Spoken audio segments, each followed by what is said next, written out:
You're listening to a Life in Quebec podcast. For more, visit lifeinquebec.com. Hi, I'm Ruby Protka. The article you're about to hear, Promoting Islam in Quebec City, first appeared on lifeinquebec.com in November of 2014. If ever there's been an easy time to be an imam in Quebec City, now is not it.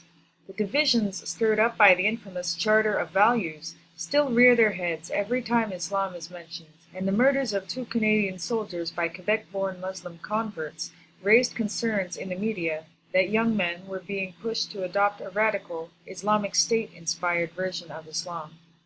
It's not an easy time to promote Islam in Quebec City, but Luqman Ahmed, a 26-year-old Ahmadiyya Muslim imam, has decided to try.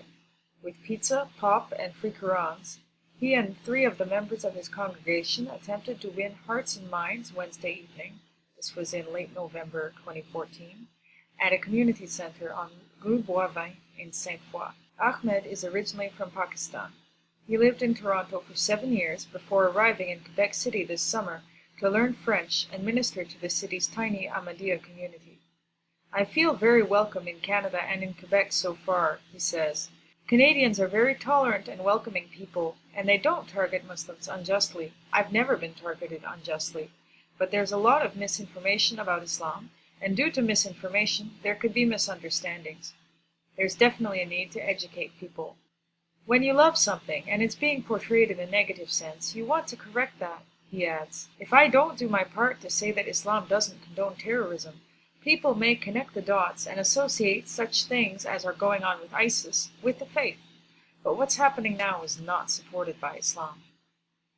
Ahmed adheres to a minority offshoot of Islam. The Ahmadiyya branch was founded in early 20th century India and is practiced by about 1% of the world's Muslims. In Islam, there's a prophecy that the Messiah will come, and we believe the Messiah has already come, he explains. Our Messiah said we no longer need religious wars, so we're strictly against wars. His presentation was aimed at presenting a less threatening face of Islam. I'm here to answer people's questions, adds Sarah Cherki, a Moroccan-born computer technician and member of Ahmed's congregation. Discussions are good. It's a start. Cherki faces repeated questions about her hijab, which covers her hair and encircles her face. That, the hijab, is against our culture and against common sense, argues Francine Lavoie, a vocal supporter of the defeated Charter of Values. I see it as a form of inequality, and it makes me sad to see you like that. Why not see it as a person exercising her liberty, Cherki argues. The fact that someone shows off their religion doesn't automatically hurt others.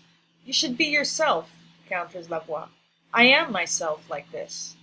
It bothers me when people don't listen to me, and it bothers me when exchanges aren't fruitful, Cherki later says, visibly frustrated. The veil is a lifestyle. It helps me be myself and dress to please myself, not to please anyone else, and to focus on my own objectives. The goal is to feel comfortable in my own skin. Cherki says a whole series of things led her to decide to start covering her head as an adult. She doesn't understand why the sight of it offends secularists.